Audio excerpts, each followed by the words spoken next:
Sean ustedes muy bienvenidos a este primer programa del año de Esta Boca es Mía, una fecha muy significativa, una fecha muy especial, en la que, bueno, si ustedes nos eligen, también estamos juntos para compartir lo que puede ser la sobremesa de este 1 de enero, bueno, las repercusiones de lo que haya sido la noche de festejos y, por qué no, también las expectativas, las esperanzas de lo que nos pueda traer este año 2025. Siempre es una nueva oportunidad para renovar el optimismo, para renovar la expectativa y seguramente en los deseos más íntimos de anoche de muchos de ustedes, seguramente estuvo la salud, seguramente estuvieron los afectos y yo creo que una palabra que es el trabajo, ¿no? Que no nos falte trabajo, que tengamos un mejor empleo, un empleo mejor remunerado, seguramente en nuestras expectativas para este 2025, eso está allí. De eso vamos a comenzar a hablar en esta jornada y tenemos para conversar respecto a los cambios que genera, por ejemplo, la asunción de un nuevo gobierno en el ámbito laboral, en cada uno de nosotros, porque en definitiva es eso, en el futuro de cada uno de nosotros. Tenemos un invitado especial, está con nosotros Nelson Larrañaga, abogado especialista en Derecho Laboral. Muchísimas gracias por acompañarnos por estas horas, por hacerse un tiempito en estas horas donde todo el mundo tiene tantas cosas para hacer y, bueno, y elegir reflexionar juntos respecto a este tema que atraviesa la vida prácticamente de todos nosotros, ¿no? Un cambio de gobierno. Un cambio de gobierno, ¿cuánto puede afectar los proyectos de estos de los que hablábamos, las expectativas de quienes nos están mirando, la realidad de quien hoy está buscando empleo o está queriendo tener un empleo mejor? ¿Cuánto depende de eso, de la política?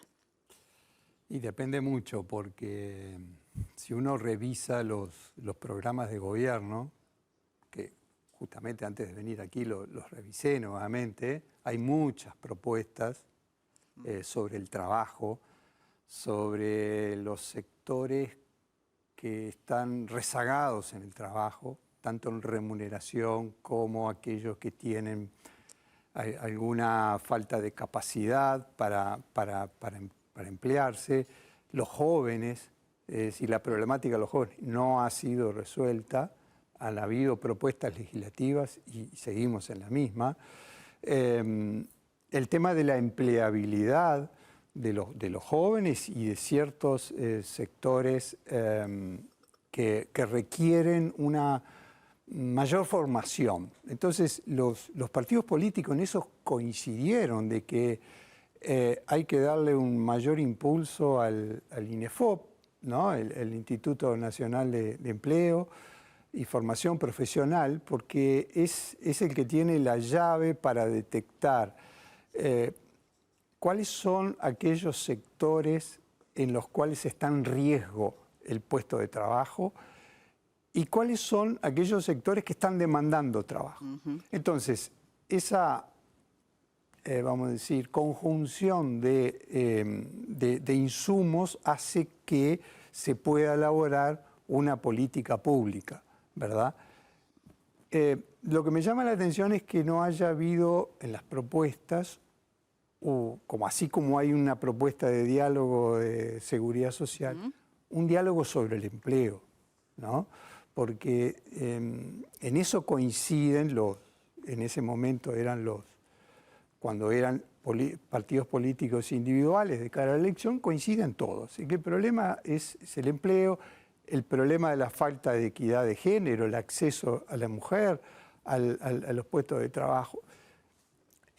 Creo que falta esa propuesta de un diálogo sobre empleo con diferentes subcomisiones donde todos los actores conectados con cada subsector tienen que participar en ese diálogo y que sea productivo, ¿verdad? Es decir, que aporten insumos, que haya propuestas y además un plan de acción para llevar adelante esas propuestas.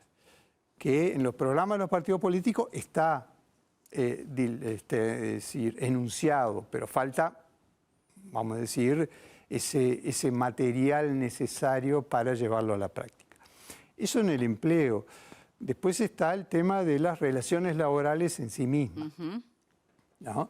Que el nuevo gobierno tiene ciertos planes que están en las bases programáticas del Frente Amplio, que curiosamente hay algunas coincidencias con el resto de los partidos políticos. Por ejemplo, modernizar los consejos de salario. Es decir, hoy en los diagnósticos del Consejo de Salario se dice que haya grupos de actividad genéricos que comprendan a multiplicidad de empresas de diferente tamaño, de diferente mercado, Montevideo, interior. Por ejemplo, en el interior hay muy pocos grupos que estén focalizados en la realidad de las empresas del interior. Pero hay entonces coincidencia que se tienen que rediseñar los grupos de actividad, los grupos de negociación en los consejos de salario. Hay coincidencia en que las categorías laborales están totalmente desactualizadas. Tenemos categorías laborales de la década del 60 y hoy con el avance tecnológico esas quedaron totalmente desactualizadas. Lo que sí hay coincidencia entre todos los partidos es que se debe mantener el tripartismo, es decir, la negociación colectiva en los consejos de salario. Ninguno de los partidos, vamos a decir, dijo no, los consejos de salario no, porque tenemos un dictamen de la OIT de marzo de 2010 que no lo hemos cumplido. Lo que dice la OIT es que la negociación colectiva debe ser bipartita, directamente entre los actores sociales, y el Estado tiene que tener una participación residual cuando los actores sociales no se ponen de acuerdo. Bueno, ese modelo, a lo cual Uruguay está obligado porque ratificó un convenio internacional en el cual el modelo es la negociación bipartita. Ese modelo nadie lo toca. O nadie lo tocó en los proyectos, en los programas de gobierno, digamos. No, el modelo Consejo de Salarios, no, ese se mantiene, pese a que la OIT está insistiendo desde el 2010 que estamos fuera de convenio, vamos a decir, pese a estar obligado. Pero eso nada importa porque es un modelo de negociación que a Uruguay le ha funcionado. Esto fue del año 43 al 68, después fueron del 85 al 92 y después de 2005 en adelante ya van 10 rondas de negociación. O sea que está absolutamente consolidado ese modelo.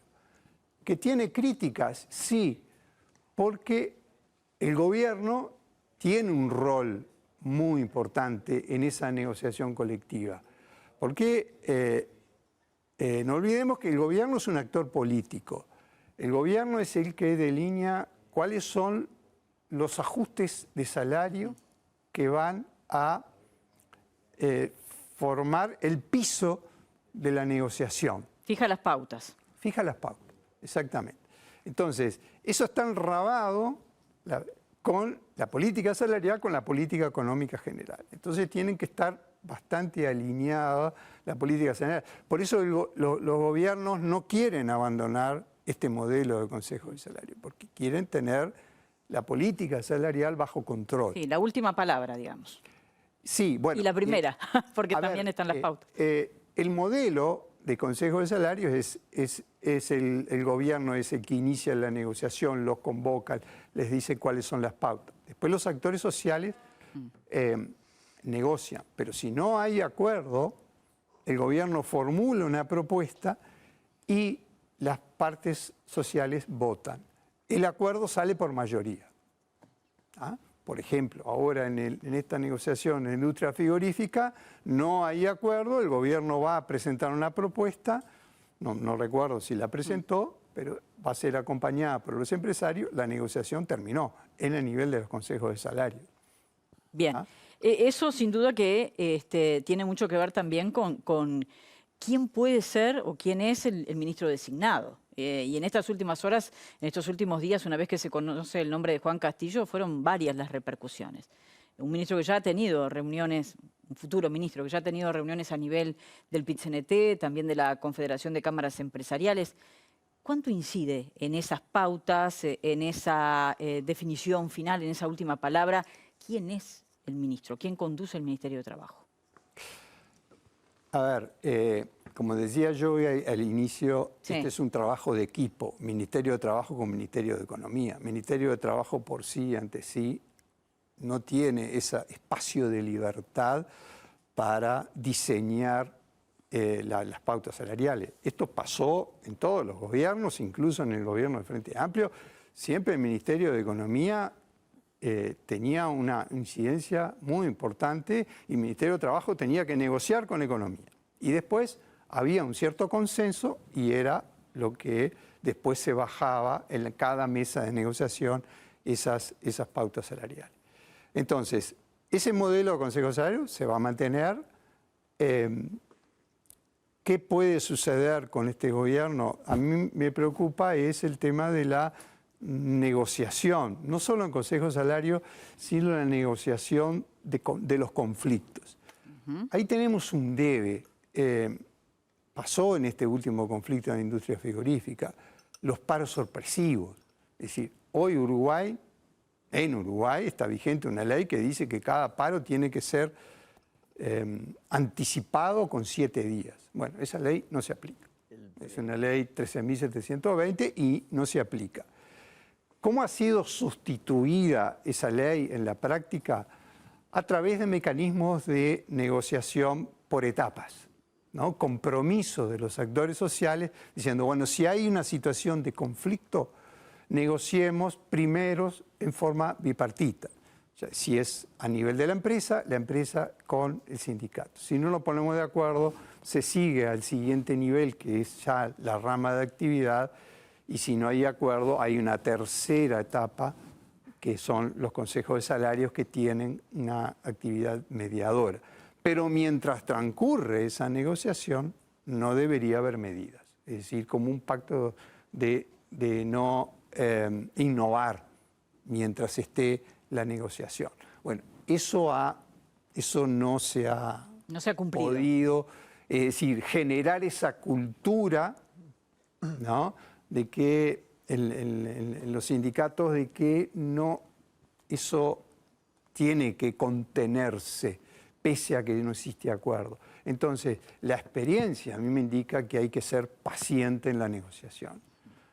¿Y eso por qué le preocupa particularmente de cara al próximo gobierno? Y a mí me preocupa que se revisen reglas sobre ocupaciones y piquetes.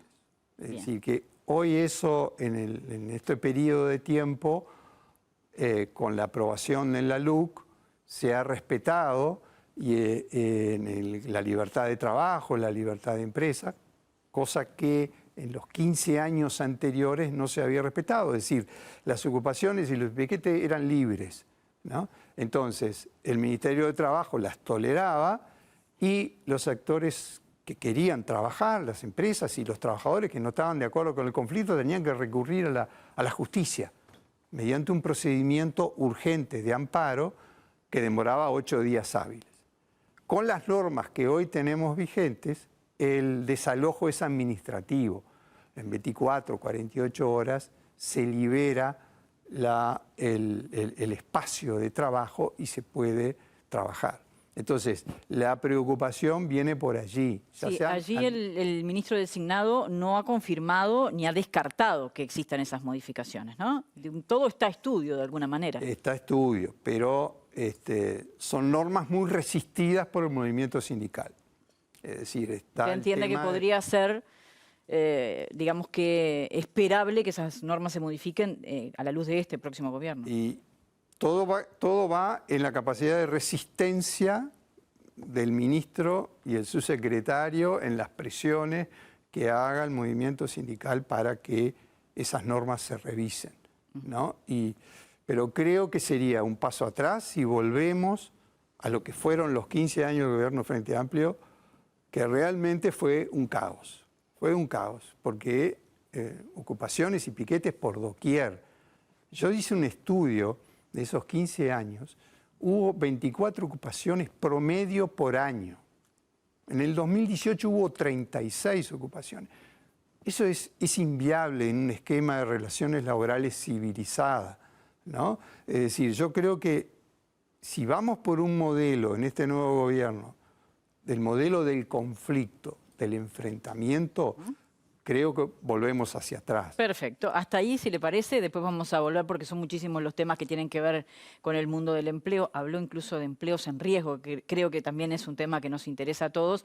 Pero lo que ha dicho hasta el momento, ¿ha sido un caos durante el gobierno de los gobiernos del Frente Amplio? La verdad que esa afirmación me llamó la atención porque el resto del análisis me parecía muy consistente. Durante los 15 años de gobierno del Frente Amplio, el mercado de trabajo se expandió enormemente, así como también la economía, la producción de riqueza en Uruguay, la cantidad de personas empleadas, el salario real, es decir, el trabajo como medio para alcanzar el bienestar social durante esos 15 años fue, te diría, el primer aspecto del desarrollo social con el cual efectivamente la gente estuvo mejor. Si hay un problema en términos de conflictividad y cómo se gestionó la conflictividad, eso no parece haber impactado en el desempeño efectivo de la economía y del trabajo en Uruguay. Por otro lado, cuando uno analiza cómo se redujo la desigualdad en Uruguay en esos 15 años, que fue, digamos, de los hitos fundamentales, justamente el acceso al trabajo y el acceso al trabajo bien remunerado y el acceso al trabajo con niveles de protección social consistentes, por ejemplo, a través de la participación en el FONAS, a través de los seguros de desempleo, fueron un pilar fundamental. Entonces, caracterizar esos 15 años como caos me parece que se da de bruces contra la evidencia de cómo se desempeñó el trabajo, de cómo llegaron las inversiones a Uruguay en niveles importantísimos. Es decir, que esos episodios de conflictividad nunca fueron, durante esos 15 años, un obstáculo para que las inversiones llegaran y para que el país se posicionara a nivel internacional con sus productos, sus exportaciones. En ese aspecto, la verdad que no estoy de acuerdo. Y además, usted destacó los consejos de salario como una virtud del modelo uruguayo. Bueno, pues esos consejos de salario, después de muchos años de no haber funcionado, volvieron a funcionar durante los 15 años de gobierno del Frente Amplio. Entonces, la caracterización de caótico, la verdad que no lo comparto. Ya volvemos con el invitado para que pueda responder. Connie. Yo, como siempre, escuchar a los expertos es una ocasión para entender tantas cosas que uno no tiene presente. Las circunstancias actuales y el trabajo, el gobierno va a entregar al país en una circunstancia casi diría óptima, la mejor posición relativa a los 10 años últimos. Cuando yo comparo, esto se hace a través de la información que procesa el Instituto Nacional de Estadística, la tendencia de todas las variables que se evalúan por medio de la encuesta continua de hogares, que además ha mejorado tecnológicamente cuadruplicando la cantidad de casos que se encuestan, el Uruguay el nuevo gobierno Frente Amplista va a recibir la tasa de desocupación más baja de los últimos 10 años. Tengan en cuenta que los picos de rendimiento durante el gobierno Frente Amplista se dieron todos dentro del periodo Vázquez 1, Mujica 1, Mujica único. Ojo con eso. Y durante el proceso Vázquez 2, un descenso muy marcado que luego se empalmó con la crisis del COVID. De modo que, punto 1, vamos a tener va a tener el gobierno que empieza los mejores índices de tasa de actividad, que está a un punto del pico máximo, tiene 64,5 sobre 65,2. El pico máximo de empleo, 59,8 contra 61 en el pico máximo de hace 10 años. Y desempleo, 7,2, donde el pico mínimo, porque ahí es el contrario que uno interpreta, del 6%. Por lo tanto, ese marco, digamos, le va a facilitar las cosas. A su vez, es evidente que están en riesgo esa posición que el Uruguay tiene de, punto 1, no cumplir con los lineamientos según les ha planteado la Organización Internacional del Trabajo y que fue reclamado por las entidades empresariales de que el principio general de los arreglos en el sector laboral es dos partes, trabajadores y empresarios. Y solo participación del tercer actor. Lo que pasa es que los uruguayos, no yo que lo detesto, aman al Estado. Y en tanto y en cuanto aman al Estado, le dan, es más, le rinden pleitesía a un instituto absurdo que es una secuela del mundo fascista, que en 1943, embanderado y tratando de disimular que en realidad todas las corrientes de la década del 30 se habían trasladado al Uruguay, incluyendo la norma constitucional de la ley del 34, en el gobierno del doctor Amézaga se aprobó esto de los consejos de salario. Consejos de salario que pasaron con pésimos resultados, todo en el periodo de peor enrol, sacando el brevísimo periodo de Corea, un desastre.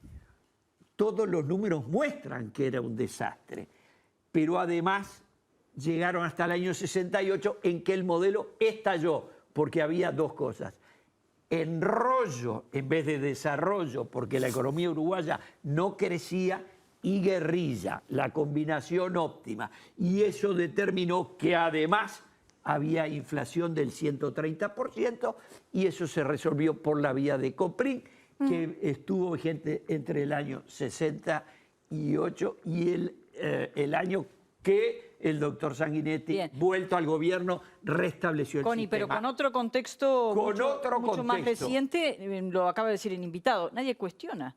Nadie cuestiona, no, yo cuestiono. Bueno, usted lo cuestiona. Y el doctor seguramente en su trabajo también lo cuestiona. Pero el nadie asunto a nivel de plataformas no organizamos piquetes, porque no se organizan piquetes para protestar con esto, pero yo sigo defendiendo la idea de que especialmente una economía no de grandes empresas como conciben unos, sino la economía de las pequeñas empresas y de los pequeños empresarios necesita como el agua la flexibilidad de las condiciones laborales, del arreglo de lo salarial, de las condiciones de descanso, de las condiciones de horario, y todas esas cosas el PIT-CNT está en contra y el gobierno electo también lo suscribe. Con lo cual tenemos previsto que vamos a tener malos tiempos para el trabajo. Bueno, los augurios de Connie no son positivos para este año que comienza y sin duda los postulados son siempre muy debatibles respecto a esa palabra clave. Las cosas que yo digo son debatibles. Son debatibles, pero además hay una palabra que siempre genera polémica cuando hablamos del mundo del trabajo, que es la flexibilización. Después vamos a ver qué puede pasar con eso. Mauro, estabas atento. Sí, varias cosas, muy atento. Muchas gracias al doctor por la exposición y escuchando también a los panelistas. Estoy en un buen día porque estoy de acuerdo en varias cosas que dijeron todos. Vamos a arrancar por lo último, lo que no estoy de acuerdo. Señora, usted que está en su casa, cuando le digan flexibilización y usted es un asalariado y trabaja, tenga claro que no va a ir a favor suyo. Cuando tenga que ir a negociar mano a mano usted con un señor empresario, comerciante, industrial, sea pequeño, mediano, grande, sepa que no le va a ir demasiado bien. Para el asalariado, no es una mala palabra, pero nunca en ningún país de los que tienen altos niveles de desarrollo, digamos los países nórdicos, los países escandinavos, etcétera. En todos esos países existen sistemas de negociación en los cuales no se vete el Estado. En los cuales existe un fuerte respaldo del trabajador. Pero no quería ir por ese lado, me meten cosas que no quiero entrar. Pero sí quería de algunas cosas retomar de lo que decía el invitado.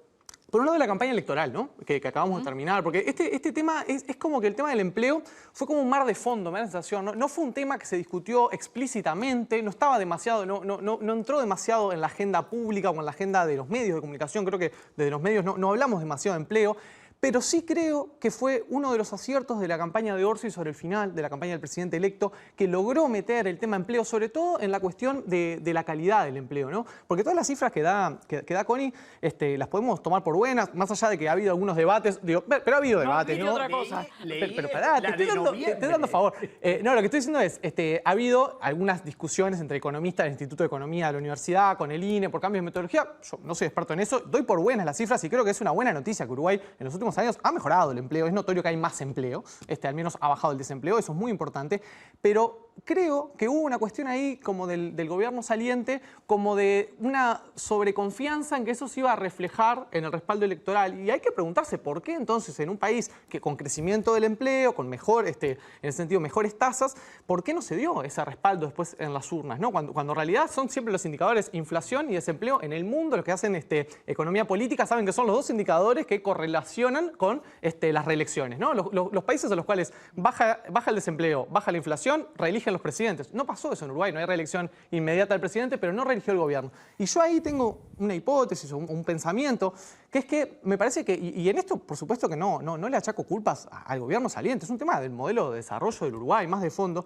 Creo que si bien hay momentos de crecimiento del empleo, baja el desempleo como el actual, estamos teniendo un problema grande con la calidad del empleo y con la calidad del ingreso y de los puestos de trabajo en nuestro país, y es un problema que solo va a tender a agravarse, porque si el desempleo disminuye, pero de la mano de personas que muchas veces están empleadas en rubros que lamentablemente cuentan con muy poca protección, no sé, el caso que todos vemos de los deliveries, las motos, que es uno de los rubros que ha explotado en los últimos años, ¿no? Toda la gente que trabaja en condiciones realmente muy complicadas, con sueldos muy magros, muchas veces con muy poca seguridad laboral, etcétera, etcétera. Yo me pregunto cuánto de eso se refleja luego en la vida cotidiana de las personas y después en un eventual respaldo a un partido político que está en el gobierno nuevo, que eso en definitiva es lo menos relevante, lo que después la gente vote, pero sí cómo la gente vive, ¿no? Y me parece que allí hay un desafío, y acá el doctor decía algo que yo también comparto, que es, me parece que nos encaminamos a un gobierno que va a haber conflictividad entre el Ministerio de Economía y el Ministerio de Trabajo. Digo, a nadie se le escapa, ¿no? Y me parece que a nadie se le escapa. Cuando vemos un gabinete que va a estar integrado, por un lado, por Odone y por un equipo en torno a Odone que más o menos lleva su línea de pensamiento, si bien Odone es el exponente, si se quiere, más a la derecha de todo el equipo económico, el propio Ministro de Economía, que lo han calificado y él no niega, como bueno, una persona que viene del mundo empresarial, de la representación de esos intereses, y del otro lado un Ministerio de Trabajo en las manos de Juan Castillo y del Partido Comunista. Entonces, es evidente cuando dice, bueno, no, el Ministro de Trabajo va a ser el que va a tener que hacer barrera de contención. Digo, no va a ser, porque el Ministro de Trabajo viene del mundo sindical y básicamente, ideológicamente, de pensamiento y legítimamente está de acuerdo con todas esas medidas. Yo creo que el Ministro de Trabajo está de acuerdo con los piquetes, está de acuerdo con las ocupaciones, está de acuerdo con que el derecho a huelga incluye todos esos mecanismos, porque es lo que él ha defendido durante toda su vida como dirigente sindical y como secretario general del Partido Comunista. Entonces, a lo que voy es algo sustantivo y algo coyuntural. En lo coyuntural, yo auguro que ahí va a haber un foco de conflictividad en el gabinete de Orsi, que es evidente, entre lo que defina como pauta el equipo económico y después lo que Castillo y su entorno quiera promover, en tanto las negociaciones, la firma de los convenios la va a tener que poner él, ¿no? Ahí en la coyuntura. Y en el largo plazo, me parece que sí hay que encender luces de alarma, que no son solo en Uruguay, son en el mundo, pero bueno, hasta dónde el modelo económico del Uruguay está creando suficiente empleo de calidad para todos y sobre todo para los sectores que tienen más dificultades. En particular, hablo de las mujeres, en particular las mujeres jóvenes, ¿no? Las mujeres entre los 18 y los 25 años, que son la población que tiene más dificultades para acceder a un empleo de calidad, se suma todo el tema de cuidados y de otras cuestiones. Pero digo, me parece que allí sin duda sería muy importante ir hacia un diálogo nacional por el empleo y hacia pensar en estrategias para que, bueno, para que el futuro del mercado de trabajo pueda incluir de manera digna a todos nuestros compatriotas, ¿no? Me parece que allí está el gran desafío. Creo que en la campaña se discutió poco, pero quien lo logró meter sobre el final, me parece que eso fue un pequeño gol sobre la hora que hizo Orsi. Me acuerdo en el debate, etcétera, que él tocó ese tema. Me parece que por ahí puede venir un poco esa canalización de un descontento que hay. Hay más trabajo, sí, pero ¿de qué calidad estamos hablando? Bueno, vamos a ver si Marta comparte algo de lo que ha dicho Mau. Tengo cosas para contestarles a todos. A ver, pero... A ver. Anotó. Anoté. Diego, sí, es cierto, hubo una situación de bonanza en los gobiernos del Frente Amplio. También la coyuntura circundante era buena, entonces no fue mérito del Frente Amplio, sino que fue un reflejo de lo que pasaba a nuestro alrededor. Al respecto, el FONASA que vos ves como algo positivo, yo lo veo como negativo, porque emparejó para abajo. De hecho, los padres que tienen hijos pagan los dos, y ¿a quién le están pagando? Le sacan de su sueldo un porcentaje de dinero que no lo tienen en beneficio, porque de hecho lo hemos visto montones de veces que cuando van a pedir ahora con un especialista tienen que esperar 3 meses. La reforma tributaria de mano del Frente Amplio, un desastre. Un impuesto al trabajo, no existe. A las rentas, a las rentas. Al trabajo. Incluye El la renta del IRPF trabajo. es un impuesto al trabajo. El IAS, otro disparate. Un impuesto a la El jubilación. IRPF no lo pagan el 80% de los asalariados. Bueno, pero hay gente que lo paga y no deja de ser un impuesto al trabajo. Y el IAS es un impuesto a la jubilación, hay gente que lo pagó toda su vida. Entonces, ahí esas 3 cosas, para mí, un fracaso total. Con referencia a lo que decía Connie, comparto, basta de Estado. Yo estoy hasta acá de ver al Estado metido en todo. Es como que papito Estado tiene que estar llevándonos de la mano porque solitos no podemos. A ver, hay una cosa que no nos podemos olvidar. En el Uruguay no hay grandes industrias. De hecho, las grandes industrias se han muerto la mayoría. Generalmente son pequeños negocios familiares. Sí, hay industrias, hay negocios grandes, pero son pocos. Son pocos. La gran mayoría son empresas familiares. ¿Los vas a sentar con el Estado en el medio imponiéndoles categorías? Me parece que no. Pero no las zonas francas, ¿cómo que no hay grandes? Para un poquito. Zonas francas con exoneraciones tributarias, pero pero dan un montón de... Está bien, pero anda a los barrios de Montevideo. ¿Qué son? Sí, pero... Supermercaditos, Son kioscos. los sindicatos de las zonas francas, contame. No, Sí. ay, ¿cómo que no? Fuesis. Pero pará, sigamos. Después, ¿Cómo lo vamos a ver. demandan? Costos para la empresa. ¿Cuánto paga una empresa por cada trabajador? ¿Todavía le vas a poner un costo adicional? Todos queremos trabajar menos horas, jubilarnos jóvenes, ganar más sueldo. Ahora, ¿eso es viable en Uruguay? Esa es la pregunta que yo creo que tenemos que responder. ¿no? Esa es la gracia, esa es la cuadratura, con la pero gente lo que adentro. pasa es que, ¿qué vas a hacer? ¿Pero vas a ahorcar a las pequeñas empresas para que puedan pagar buenos sueldos? Yo sé que con 25.000 pesos es casi imposible vivir. Ahora, el kiosquito, la peluquera, ¿pueden pagar mucho más? Yo no estoy segura. Capaz que lo puede responder el doctor. El Creo que doctor hay que... tiene una lista, mira, larguísima, más Entonces, larga que la tuya de respuesta para dar. Entiendo que sí, el Estado tendría que retirarse y dejar que fuera empleadores y empleados los que negocien las condiciones. Porque si no, lo que vamos a lograr es bajar las cortinas. Y a eso le sumamos ocupación y piquete, estamos en el horno. Revisemos cómo le fue a los países que hicieron eso, ¿no? Digo, antes. ¿Es posible hablar en estos términos de un Estado que se retira y deja las relaciones laborales, la negociación laboral bipartita? Decía el doctor antes de que ustedes hablaran de que ese modelo no está en cuestión por estas horas. Yo hace unos años propuse hacer un plan piloto de una negociación bipartita en aquellos sectores que tuvieron o que tienen una larga tradición en negociación colectiva. Porque en la medida en que esos sectores sociales negocien, lleguen a acuerdos, pacientes, como le digo, ¿no? Yo participé en una negociación que demoró 4 meses. Sí, lleva tiempo, porque es un intercambio de ida y vuelta y se va madurando la solución. No es cable pelado y decir, me voy al conflicto.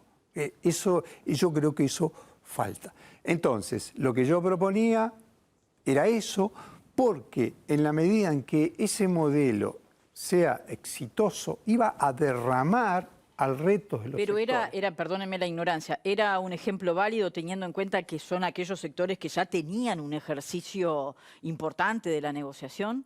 Claro, pero lo que yo proponía es que en esos sectores el Estado no convocara los consejos de salario, lo dejara fuera de los consejos de salario. Es decir, que el Estado puede perfectamente decir, no convocar a los consejos de salario. Entonces, si eso era exitoso, decir, bueno, esta experiencia de la negociación bipartita, como quiere la OIT, fue exitosa. Bueno, trabajemos para que eso se derrame en el resto de los sectores. Pero lamentablemente eso no ocurre, aunque en sectores de larga tradición sí existen negociaciones por fuera del Consejo de Salario, pero luego el acuerdo se lleva a la mesa del Consejo de Salario. Y yo creo que eso ya está enraizado en las prácticas laborales de Uruguay. Creo que por más que uno tenga una opinión de que el modelo de negociación bipartita es el que debería tender las relaciones laborales uruguayas, eso yo no veo Bien. que ese modelo cambie. Y si me permitís Sí. aclarar mi respuesta. Yo soy abogado, soy hombre de derecho. Las ocupaciones y los piquetes derriban la Constitución, porque la Constitución garantiza, ¿no?, la libertad de trabajo, la libertad de empresa. Entonces, una ocupación y un piquete, que yo los he vivido mucho, ¿no? Hasta hay actas notariales, es decir, donde los trabajadores, yo quiero entrar, no, está ocupada, no quiero entrar. Eso te vulnera tu libertad constitucional. Entonces, eso es bastante grave, que una constitución por personas o sindicatos que digan, no, usted no entra a trabajar. ¿Y por qué? Y porque lo decidió el colectivo de los trabajadores. Hay una cierta creencia en alguna parte de la doctrina que los derechos colectivos están por encima de los derechos individuales.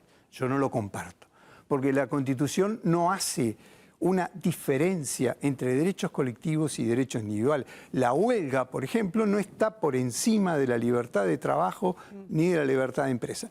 Pero las hay, esas corrientes de opinión, las hay en Uruguay. Perfecto, pero yo con eso no tenía ningún problema. Mi discrepancia era con caracterizar a los 15 años de la política laboral como un caos por esta diferencia. No, yo no dije que es una política. diferencia específica, porque uno no podría decir realmente, debería apartarse mucho de lo que fue la realidad objetiva de esos 15 años para decir que, digamos, la actividad económica y la actividad de los sindicatos con respecto a las empresas estuvo caracterizada por las ocupaciones y piquetes. ¿Hubo ocupaciones y piquetes? Sí. ¿Se aplicó el Estado de Derecho desde el punto de vista que los empresarios hicieron valer su derecho de propiedad sobre sus instalaciones recurriendo al Poder Judicial y el Poder Judicial actuó con total independencia como corresponde a una sociedad democrática? Sí, por supuesto sí. Después las normas cambiaron. Veremos cómo cambian de aquí en adelante. Mi discrepancia no era con esta discusión, que tiendo a pensar de que usted tiene elementos muy razonables para darla, sino con caracterizar a los 15 años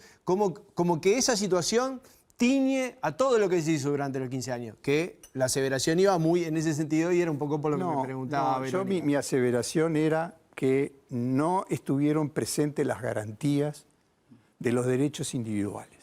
Entonces, si tú revisás la prensa en esos 15 años, te vas a encontrar con permanentes noticias de conflicto, ocupaciones. Entonces, eso es caos, a eso me refiero. Es decir, que el gobierno... No es excluyente de que después es una haya otras valoración. cuestiones laborales. El gobierno tiene que garantizar el Estado de Derecho y hacer respetar los derechos. Y para eso tiene una ley que la policía es el garante del orden público. Entonces, cualquier ocupación y piquete te altera el orden público. Entonces, vos decís, tú te posicionás y decís, bueno, pero a mí mis derechos no están garantizados. Entonces, mi expresión se refería a eso. Bien, para no quedarnos en esto y nos quedan algunos minutos... Una pregunta, ¿le puedo hacer una pregunta cortita? El profe es pregunta. A ver, cortita. Profe, una pregunta.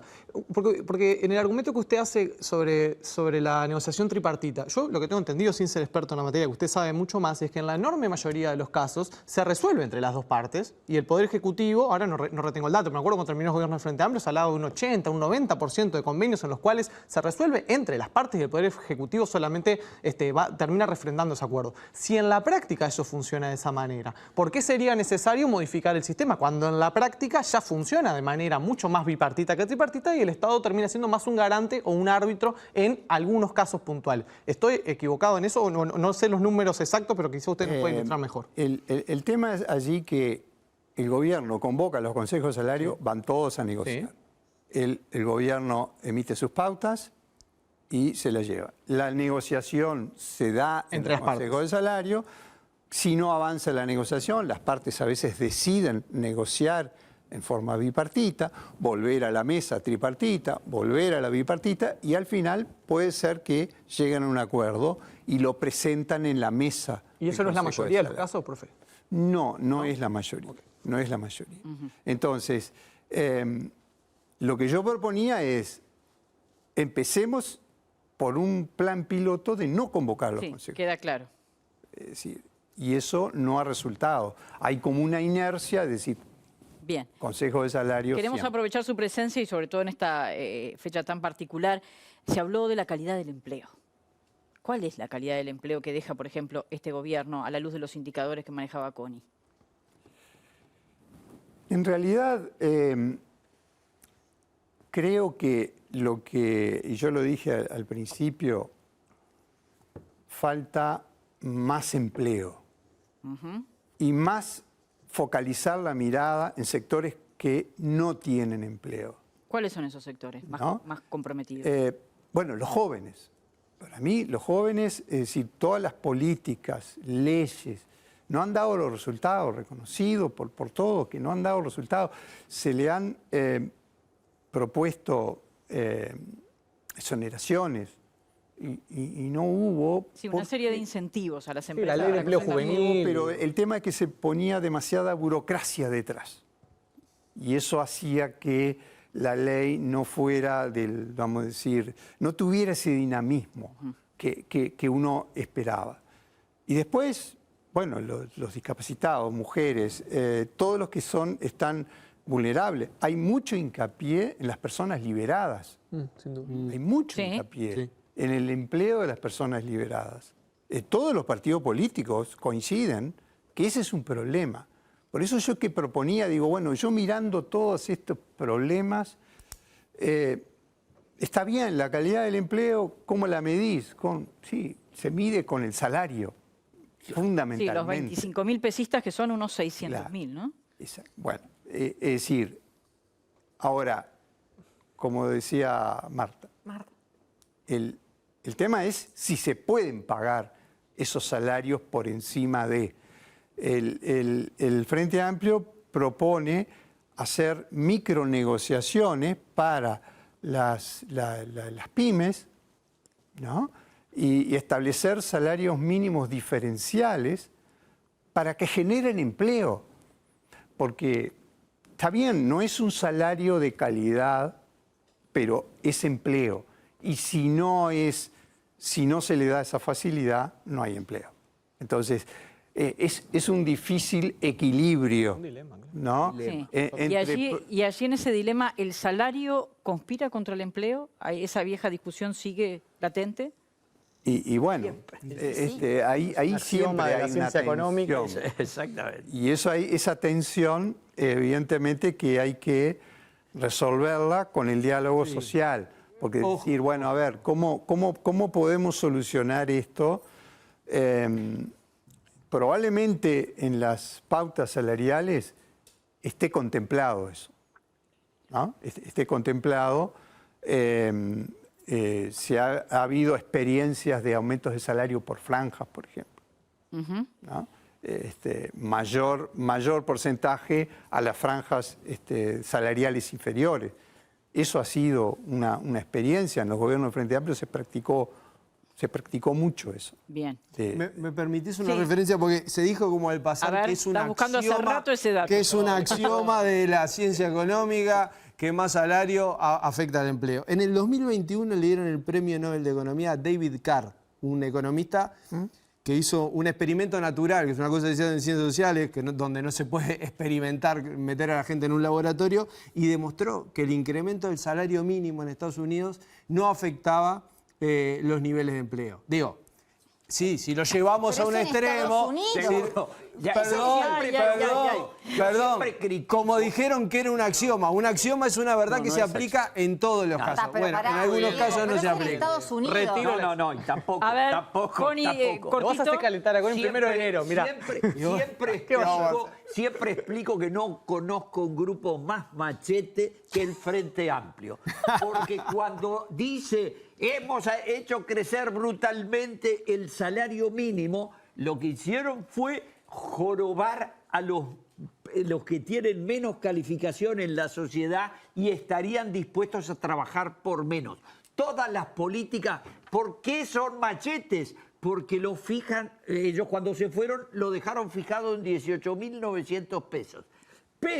pero ninguno propuso llevarlo a 70.000, que es lo que si yo fuera generoso y pudiera disponer del salario y creyera que el salario es una consecuencia del ánimo y del amor por el prójimo, lo fijaría en 70 o 75.000. Qué bueno, pero Connie, me encantó, me encantó. No hay manera que consiga una sola persona de los que hoy ganan los famosos 25.000 pesistas que puedan conseguir un trabajo si el salario mínimo se fija en 70.000 en vez de en 25.000. Eso es una consecuencia del efecto normal del mercado. Punto. Y quieren ignorarlo porque creen que nosotros, los que no queremos que el Estado se meta, además solo creemos y rendimos pleitesía al mercado. No, lo que sabemos es que el mercado es el mejor instrumento para la determinación de los precios y eso incluye los salariales. Bien, últimos minutos son para el entrevistado y no queremos dejar de preguntarle, por ejemplo, reducción de la jornada laboral. ¿Es posible? No creo que sea posible a nivel general. Bien. ¿No? Y eso porque tiene que ser a nivel de empresa, porque si yo lo hago a nivel general o a nivel de rama, como propone en la propuesta del Frente Amplio, es que este tema de reducción de jornada se discuta en la negociación colectiva. Pero, de nuevo, el tema de las ramas, es decir, hay una heterogeneidad. Bien, habría que ser por empresa, dice usted. Yo entiendo que sí, que tiene que ser por empresa. Otra pregunta antes de irse. Edad mínima jubilatoria a los 60 años, volver a los 60 años. ¿Es posible? Bueno, el plebiscito demostró que el colectivo mayoritario, 1,5 millones de personas, dijeron que debe mantenerse el régimen actual y no volver a los 60 años. Por un montón de razones que se dieron en su momento, que prácticamente la economía explotaba si volvíamos hacia ese modelo de 60 años. Que evidentemente el modelo de la ley actual es recién para 2033, ¿no? Es decir, que todavía quedan bastantes años, es decir, que como hay un efecto de transición hacia ese cambio cultural que tiene que haber también en las empresas, es decir, que hoy es decir, las personas viven más, llegan mejor, es decir, 60 años tenemos que dejar esa edad, como dejar de trabajar. Yo entiendo de que hoy estamos mejor, salvo las excepciones que establece la ley, es decir, aquellos puestos de trabajo muy exigentes, con un mayor desgaste, ¿no? Bueno, eso está bien de que se establezcan excepciones claro. para los. Pero establecer genéricamente 60 años como se está en la propuesta del Frente Amplio, dice un diálogo social donde la edad jubilatoria sea de 60 años. Yo lo he escrito, decir, bueno, pero yo si inicio un diálogo y los que promueven el diálogo me dicen que tengo que fijarla en 60 años, ya no tengo margen de maniobra. Es decir, de hacer propuestas o de mantener el régimen actual o de mejorarlo. Pero si ya me dicen 60 años, va a ser muy difícil esa convocatoria a un diálogo social si ya de entrada me dicen 60 años. Bien, ha quedado claro, va a tener que volver. Este año recién comienza. Sí. Claro. Y el empleo y el futuro del empleo, más allá de la coyuntura, yo creo que es un tema de debate que amerita varios programas. Esos empleos que están en riesgo, hemos hablado últimamente de la inteligencia artificial, de cuántas cosas que están en juego. Y me quedo con lo que usted decía al comienzo, la necesidad de un diálogo, ¿no? Un diálogo sobre el empleo donde todos los actores podamos conversar, puedan, sobre todo los que tienen más poder de definiciones, puedan conversar respecto a esto que nos pasa, más allá del árbol, ver también el bosque. Muchísimas gracias por habernos acompañado. Ha sido un placer compartir este diálogo. Hacemos nosotros la primera pausa. Al regreso vamos a hablar de cómo se viven estos días, qué ha pasado en este año con los privados de libertad, con las personas que están en situación de reclusión, lo que nos toca a todos como sociedad, la concientización y qué se espera para este 2025. Ya regresamos.